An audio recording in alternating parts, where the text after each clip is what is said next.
All right. Hello, this is wmpyr.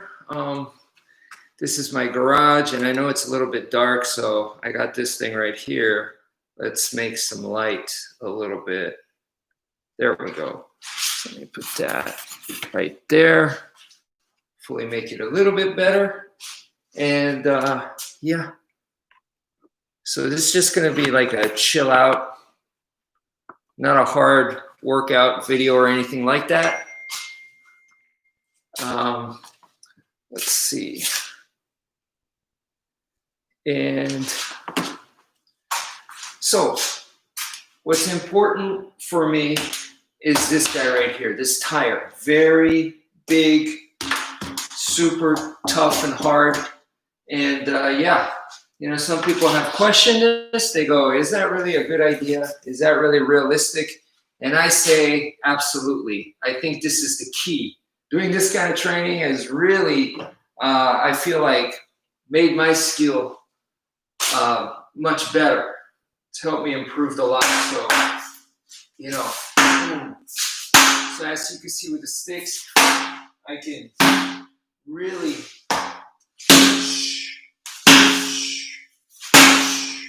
put power in there.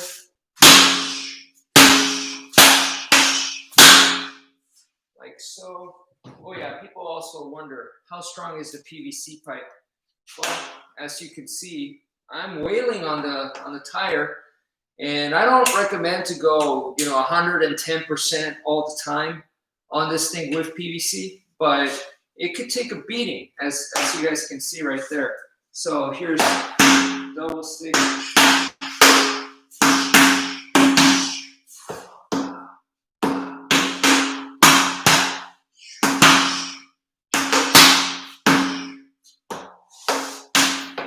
So that's what I really like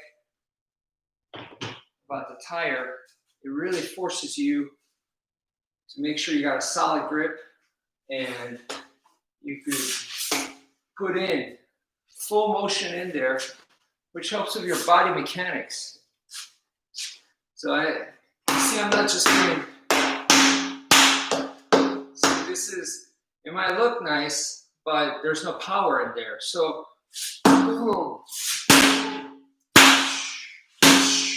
putting my whole body in there, that's what I want to work with, because in real life, under pressure,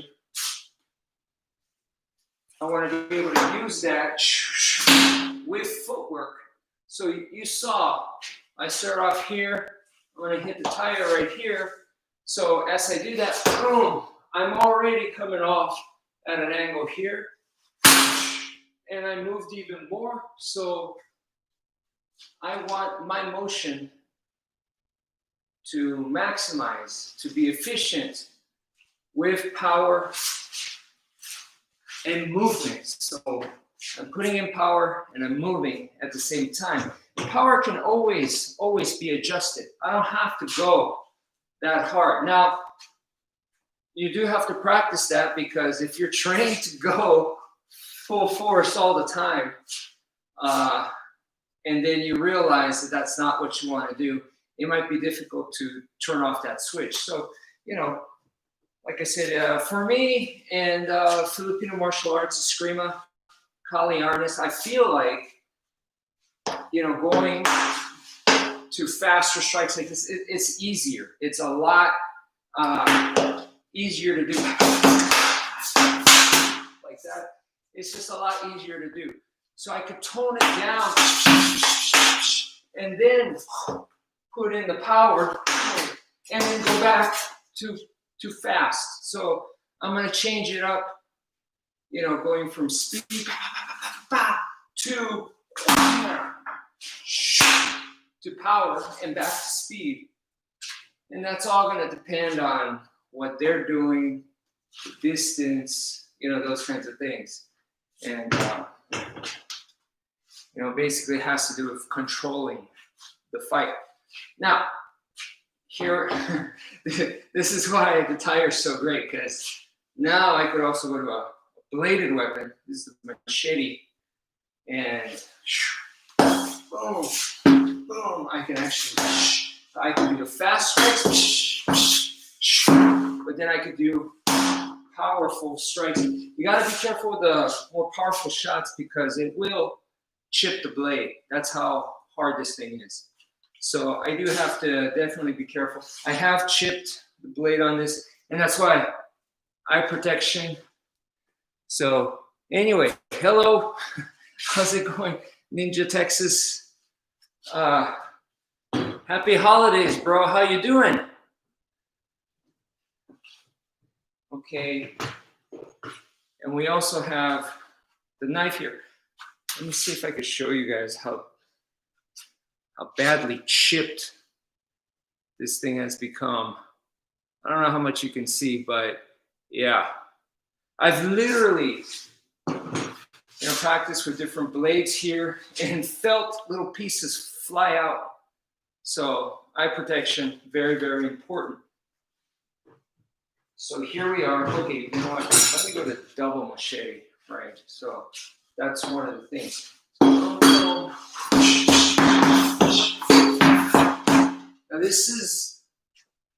this could easily fillet myself. So you got to be careful. And this is why I would say training with live blades on an actual target, making real contact is advanced just because the danger element there. And yeah, so because of that, gotta be careful. Now, you could do your basic forms, but one of the things I've also come to realize over the years is when you're manipulating,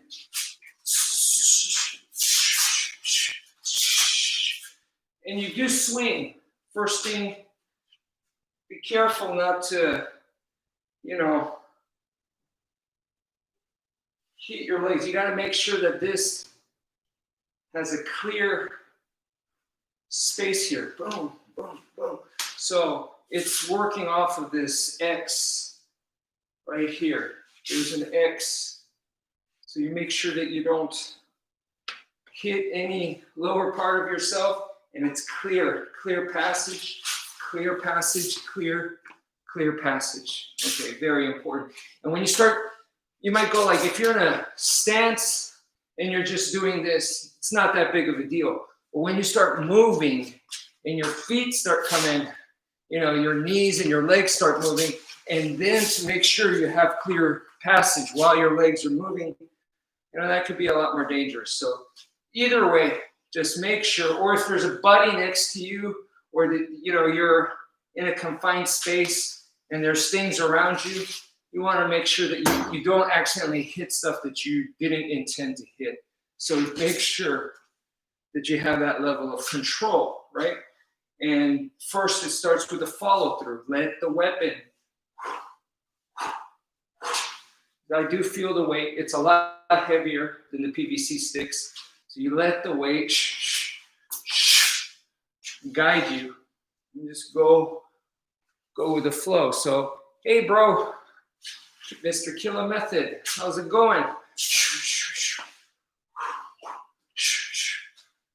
Happy holidays, Merry Christmas, Happy New Year's. Hope you guys are doing well. So, thanks, man. It's really not, there's nothing amazing here. Just anyone can do this. And that's what I like about this art, is that anyone can do it. When you see someone that's real good, not me, someone that's real good do it, it looks super complex. And I'm hoping to kind of help people bridge the gap there, because when they see traditional Filipino martial arts and you see like high level guys do it, it's like, oh man, that it becomes discouraging maybe for a lot of people. So I'm definitely not at that level, but I'm here to help guys. You could do some of that for sure. We could all do some of that. So I want to help people be able to do it and add it to their arsenal. So that's what I'm here to do. So, okay, notice as I'm moving this around, okay, never opens, it's closed. So That is important. Okay, let's go to double knife here. So now, with the knife, definitely got to be a lot more accurate. Okay. No. This is just something random. I just decided to give. This is my second time that I've done this. I'm sure years ago I've done it before, but yeah, this year this is my second time. Just seeing what it's like. So yeah. Okay, so right here, see, because it's a lot shorter, you got to make sure that the hand doesn't hit, and the tire guarantees that, because if my hand hits here, it hurts. It really hurts. This thing is like bark. So with the machete, I got lots of clearance here. So boom, yeah, it's nice. Yeah, I could reach, and my hand's nice and far away. With the knife, that is not the case. So, and then I could also dangle a smaller tire right here. And now when it starts moving, oh man. So you got to make sure you are going to be accurate there. So see, I am making contact, and I already kind of familiar with the distance here. So that's very important. If not, you got to go slow. So, and by slow, I don't mean you're moving slow, but I mean, see, I could come from here and then start getting closer, and then see, okay, that makes contact, that makes contact. See, I inch in, and that's kind of what you do with the blender anyway. Bad guys here, I'm going off with the blender, and I'm inching in, seeing where can I start making that contact. There it is. There it is. See, so, and they're going to be moving too. So you got to play with that distance kind of thing. And that's something I feel like a lot of Hollywood movies, they don't do that. They don't show you got to creep in. So in the Japanese arts, it's called mai. And yeah, it's definitely emphasized like in styles like Aikido, Ninjutsu, and Kenjutsu, Kendo, all the sword stuff. They really talk about it because, especially with the sword stuff, one mistake and that could get you killed. So, hello, how's it going? Please, I'm definitely not a master. I don't. I'm just a guide, coach, teacher. Sensei means teacher, so that's cool with me. If I was in Japan, they call me sensei, so that's it, just teacher. Yeah. So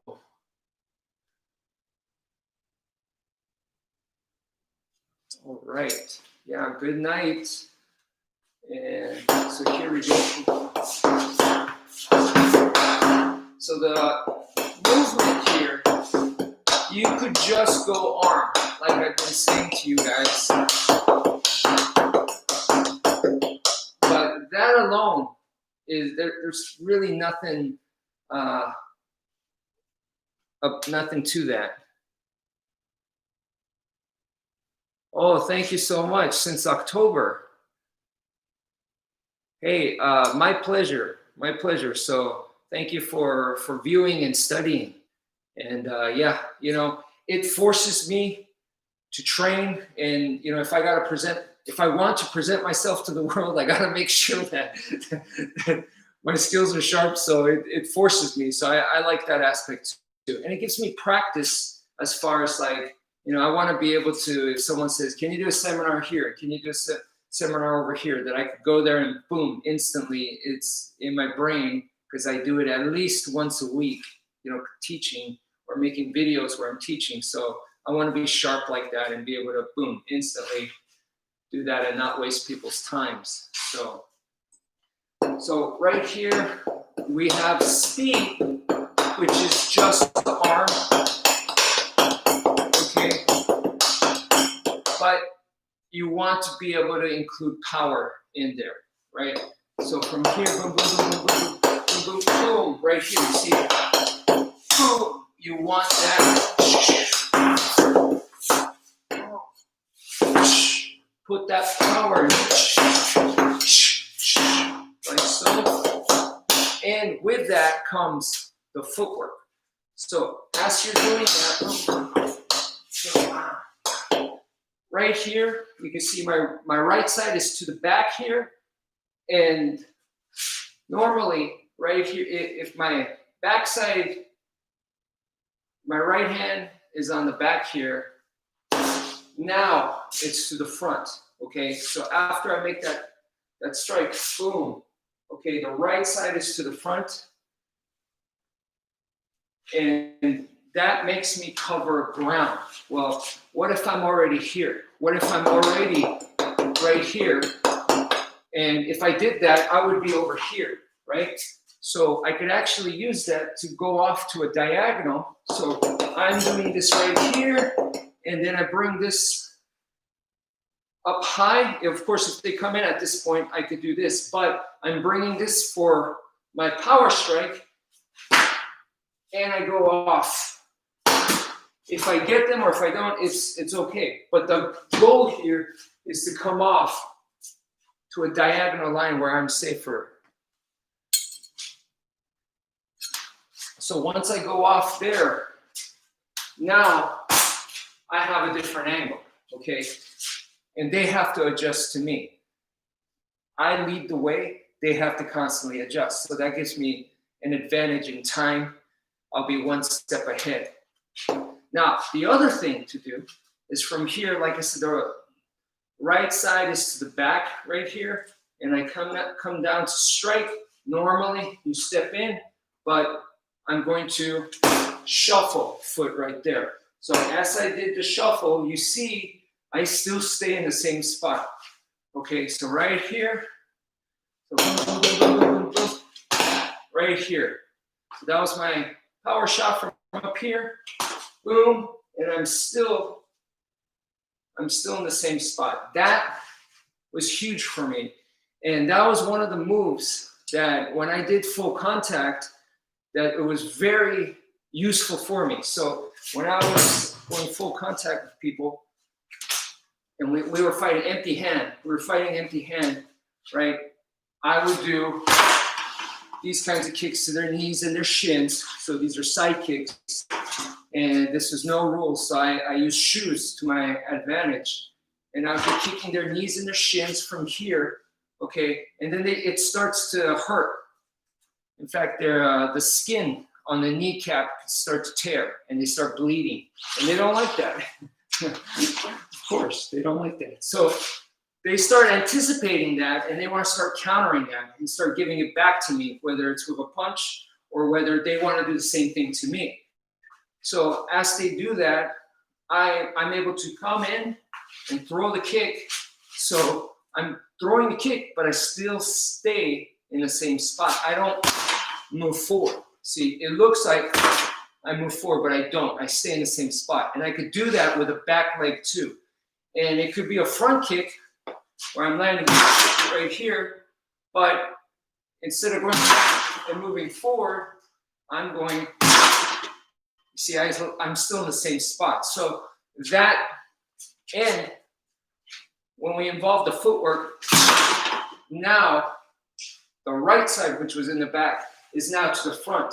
So that gives me an opportunity to where I could land a kick on my escape, and that's where the spinning back kick can come in. So anyway, that is something that I was able to mix together the empty hand with the Filipino Kali, Eskrima, Arnis footwork. So the Filipino martial arts footwork there came in handy for me, big time. So anyway, back to this. So once again, this just what I hope you guys can get and it sticks to you is right here, arm only, first arm. Memorize the move. So whether it's your angles of attack, diagonal, diagonal, side, side stab, or it's a arm weaving motion, whatever. You memorize this move, okay? The next step is you want to be able to do something like this. It doesn't have to be this because this is unforgiving. You could use cardboard. You could use a punching bag, okay? And something that's a lot nicer than this. And you're gonna work your distance, okay? So from here, see, I'm able to instantly hit that with this. The shorter the weapon, the harder the distance becomes. You gotta be more accurate. So then you start putting that in, work your accuracy. Okay, I don't want to hit that hard. You start working your accuracy, and then of course power. You got to make sure that you can do these motions, full motions, because it teaches you the proper body mechanics, like I'm doing right here. Boom, boom, boom, boom. Okay, that comes from the sticks, and also watching someone that's more advanced than you. Can you show some attacks with knife on the doll behind? On Mr. Stickman. Some knife stuff. Okay, sure. Sure, my pleasure. Okay, you know what? I should use training knife for that. And there we go. Okay, so first things first. To help you guys understand, if you guys seen U.S. Marine Corps pugil stick training, you know, they get a long, like, staff, and it has the cushion here and the cushion here, and they fight with each other. All right, that helps for the bayonet fighting, right? That comes from boxing, okay? So the movements that they teach from there using the pugil stick, it would be like uppercut or jab and then cross. So they're using boxing as the core. Why? Because people are familiar with boxing. So when they do go to your assault rifle, they don't go, oh man, I don't know how to use this without shooting. So that's where they go, no, it's like boxing, jab, jab, jab, cross, so they want it to be very familiar to you. Do you do long blade and short blade combos like espada y daga? Sure, of course. Yeah, right here. So you can mix it. You can mix and match.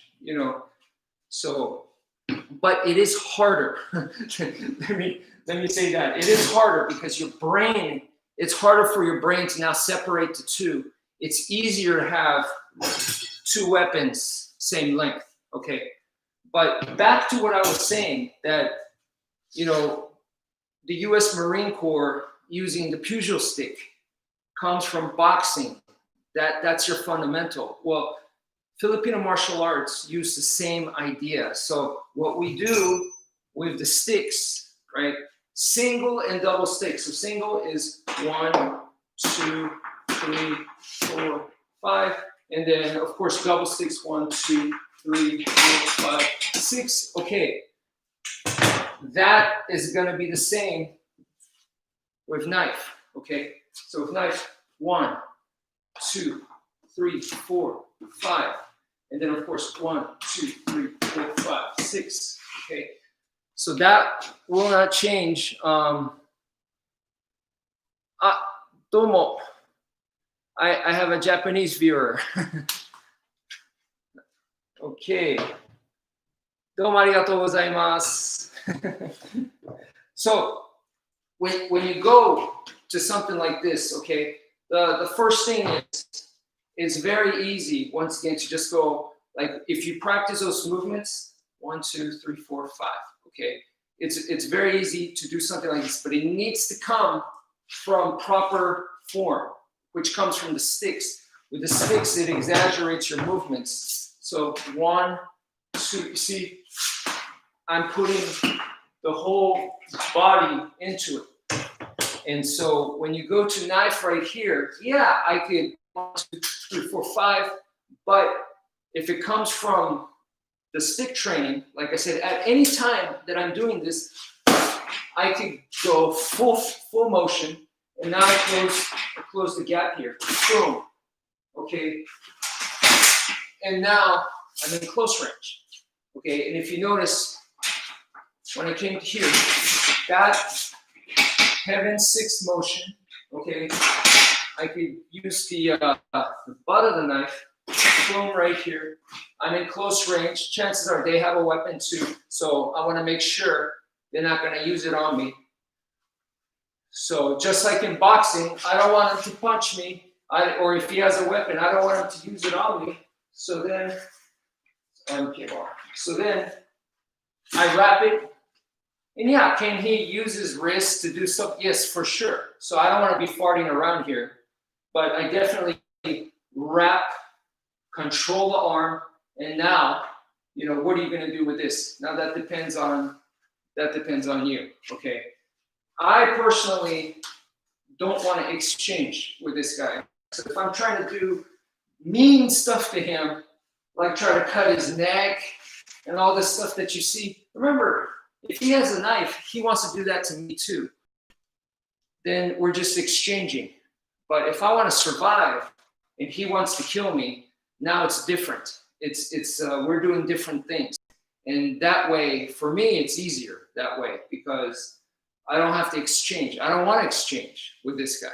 So I know a lot of people, self-defense people say that in self-defense, you don't want to be defensive and stuff. Well, I'm using defense as my advantage. And I'm trying to show you guys how to use defense correctly. Not defense like, oh, I'm going to defend. Of course you're going to lose that way, you know.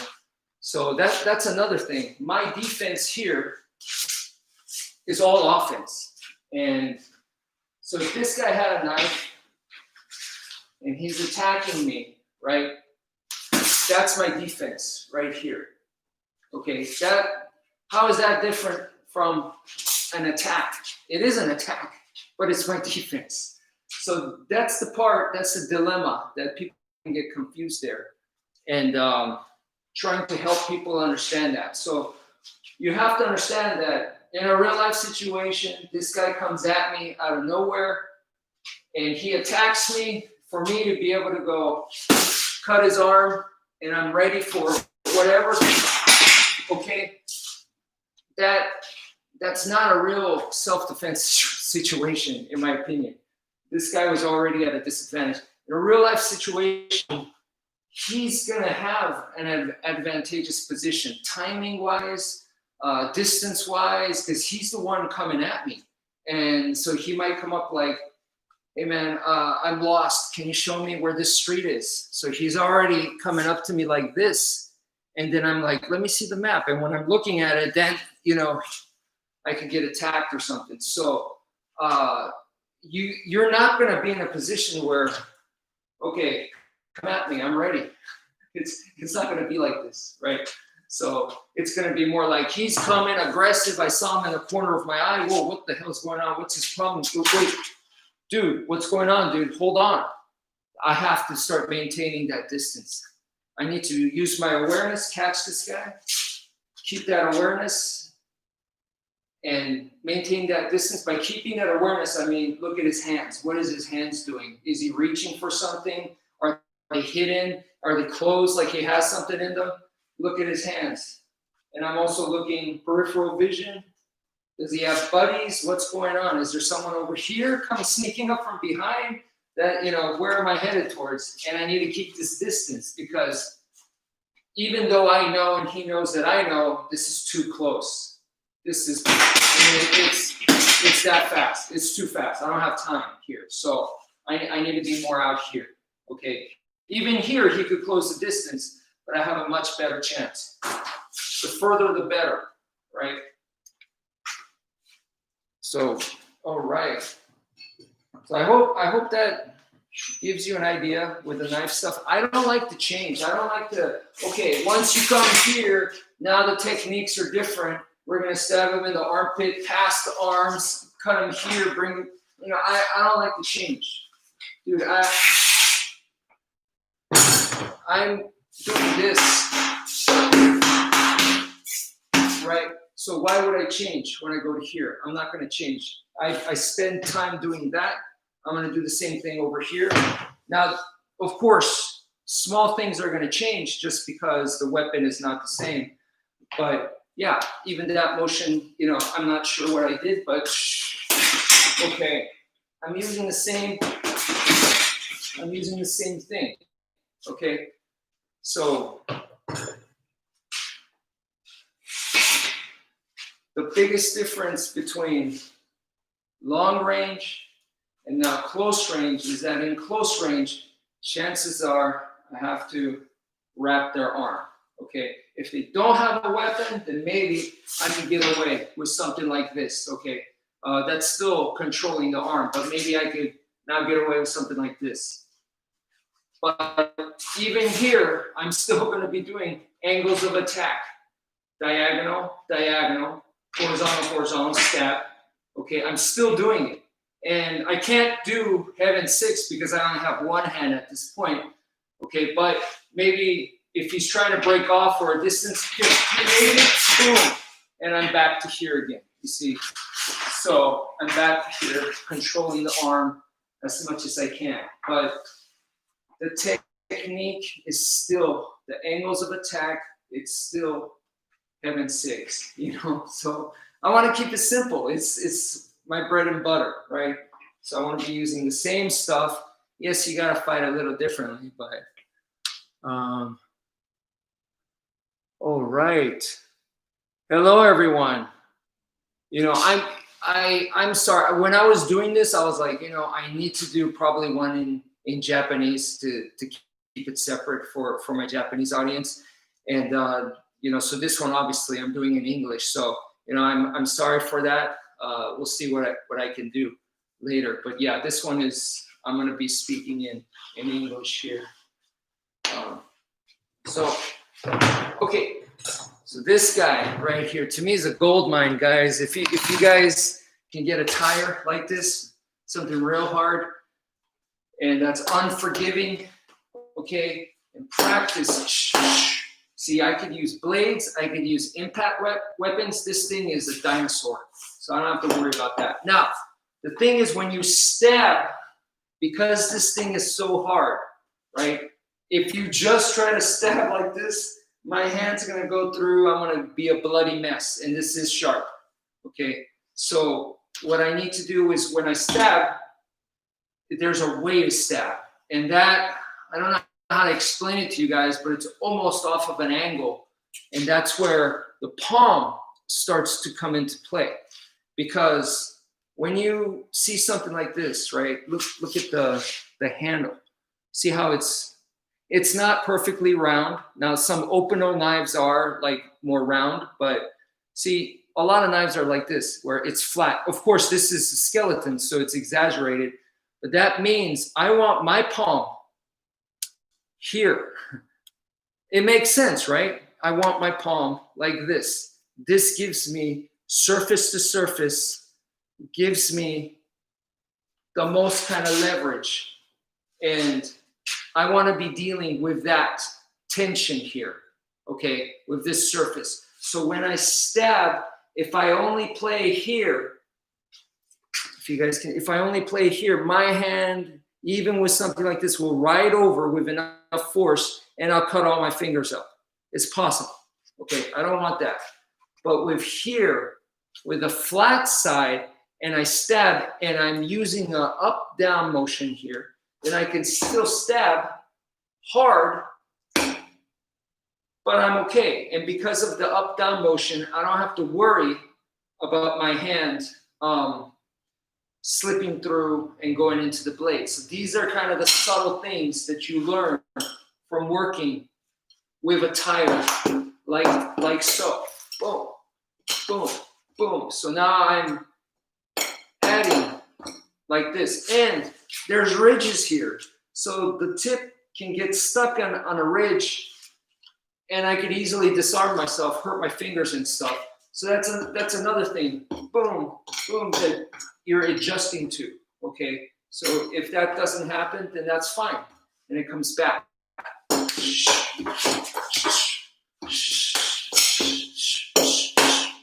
Okay, so that's why this is so important, and I also feel that it's very advanced in that sense. It really challenges your grip. And at the end of the day, you could know a million disarms, you could know a million takedowns and all this stuff, but if you don't know this, then I feel like it's just not as realistic. Your training is not as realistic as it can be. Just my opinion. So I'd rather work on this right here. Right here.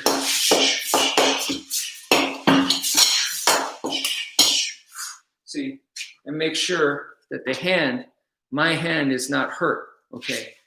So super, super important, guys, for you guys to try out. And yeah, this is another thing that's important now I want to go into is from here. As I'm going, angles of attack.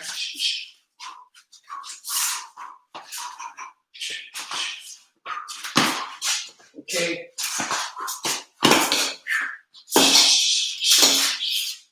I'm not thinking slash, stab. I'm just using what I train in, right? Which is, once again, angles of attack,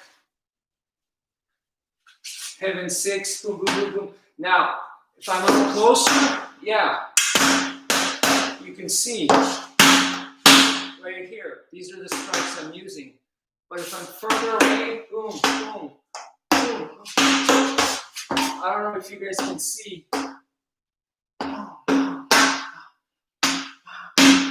Are those slashes or those stabs? They're both. They're both. So there's no separation from a distance right here. So as I'm doing this, whether it's my angles of attack or heaven 6, boom, boom, boom. Okay, it's both mixed in. Boom, boom, boom, boom, boom.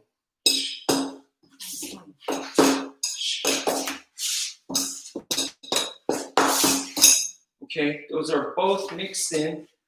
Stabs, slashes, boom, boom, boom, boom, boom, boom. And the same, of course, goes with reverse grip. So what is that? Are those slashes or that stabs? It's both. It's both comes in. What am I doing? Angles of attack, heaven 6 motion.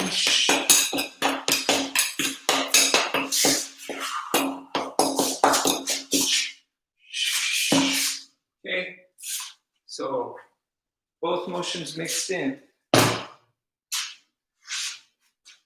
When you're up close, right here, then you almost don't have a choice. So at this point, I cut in deep, and now my arm's almost trapped here, so it's almost like I have to stab, right? Boom. And then I bring it out this way from here. That's a cut. And then from here, if I slash this way, I don't have clearance. I kind of have to go this way. Boom, boom. And then creating the distance comes from footwork, right? So that's where your footwork starts coming into play for closer range. So anyway, I hope that helps. So tonight I'll be talking to some other guys. I don't know if we're gonna record. If we do, there might be a video up by morning, but it won't be martial arts related. Pretty sure it won't, because these guys are from the toy action figure group. So, do you have any recommendations on what to use? Learn Eskrima or any YouTube video playlists? Well, for learning Eskrima, like I said, Tire is very good. You know, in the Philippines, this is very common. They use this. Now, for a beginner, is this necessary? I don't think so, because the first step is you need to learn the forms first. So learn single stick forms and double stick forms. That's where you got to start. Okay. Now you could look up on YouTube and you'll find plenty of people teaching single stick and double stick, but start with the forms, and you want to memorize the motion. Okay. So 1, 2, 3, 4, 5, and then 6. That's 6 angles of attack. But that's the kind of thing you want to learn, memorize. You want to have multiples of those. Okay. You don't need to have 100 different forms, but you want to have, if you have 5 forms, that's more than plenty for each. So if you have 5 forms for single stick and 5 forms for arm weaving, I think you're at a good place. And once again, it's not the number, it's how well you know the form, how well you can adapt it, how well you could make use of it. So that's what becomes more important. So yeah, definitely, I recommend start with the angles of attack, start with so that's single stick, and then arm weaving, which is double stick. And arm weaving, the double stick, that's the part where a lot of people usually kind of get stuck. They kind of have a hard time with that. And I've made some videos trying to help you guys out with a double stick. Don't get discouraged. You can do it. So it may not be your specialty, but then I see people like maybe they get discouraged from double stick and they don't understand it. And then they start like, it's not realistic. I'll never find 2 sticks. I'm never going to have 2 weapons. What's the point? That's not what double stick stuff is. It's using both arms to fight. Okay, that's what that's about. So being able to fight with both hands, that's important, right? So that is that's where your double stick training comes in. Okay, and when you go into like espada y daga, where someone asked me earlier, which is sword and dagger. That more so comes in like when you're like boxing and you have the hand that's going to be doing the jab, and then you have the hand that's going to be more over here, right? Whether it's set for once you get in close, you can use this, or, so just think like boxing, so this hand does the parry over here, and this hand is more the reach, the long range. Okay, so that the espada y daga, now the stance, really, your fighting stance and more long range really starts to come in. And then, of course, in close range, rather than have one weapon that can do both, they divide it into one weapon for close range, the other weapon for long range. So, it's, there's a lot you could study from that. But, yeah. So, anyway, just wanted to show you guys, this is so valuable to have one of these guys to make your training more realistic. Like I said, in the beginning, not necessary. The forms do take a lot. You want to make sure you get the forms down, practice the forms, and put in lots of time. Get your body mechanics down. Okay, so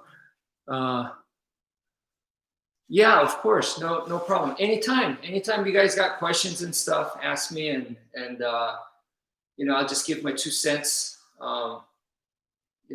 And I don't know everything. I don't claim to, never have, never will. I'm just here, a guide. I'm really, when I first started martial arts, I was excited to train. I loved the training. So for me, it was all about that. And then came a time where in my life, it was like, okay, it's just time to start teaching. I didn't want to teach. I was like, I have too much fun training myself. I don't have time for other people. It's kind of the way that I thought. But so I did it. I started training other people just because, it was just the right time to do it. But before that, if you've been in martial arts long enough, whatever style, usually they start asking you, like, you automatically start becoming the assistant instructor. And if you've been at the dojo long enough, or if you're skilled enough, they usually start telling you, like, can you handle this guy? Can you please take care of him today? Or they start doing that. Maybe there's too many people in the class or whatever. And so you already get practice teaching. And then after experiencing that for many years, it just got to the point where it's like, okay, I need to open my own school. I don't really want to do any other career. I'm not like an office person or a salesperson. That's not me. So, it got into martial arts, opened a few schools, and pretty much realized that the business aspect is not for me. And a lot of martial arts schools, they do a daycare in order to make ends meet. And I get that, because the rent a lot of times is so expensive. It's, at least back when I did it, it was like $1,000 to $1,500 for a small space a month you have to pay. So, and they don't want you to sleep there either. So you have to have your own apartment. And then on top of that, you have to pay, like I said, $1,000 to $1,500 a month on top of your apartment, and that doesn't include groceries and stuff like that. So it didn't really make sense to me. And I didn't want to teach, like kids or babies and stuff. So yeah, I just wanted to teach adults, and yeah. So the business side didn't work with me. And that's when I found that I enjoy more like backyard training, privates and semi-privates. I prefer doing that. And so I've been doing that for the last 10 years, and it's been, I can't complain. It's been good, and I get to train a lot. So I like the training very much. Yeah, the training's pretty much, it's like, in life, I want to get good at something. I guess it makes me feel good. It's fun. It's challenging. Keeps me occupied. Back in college, I used to say I was married to martial arts, and that kept me out of trouble. I didn't go party or do hardcore drugs or anything like that. I live straight edge.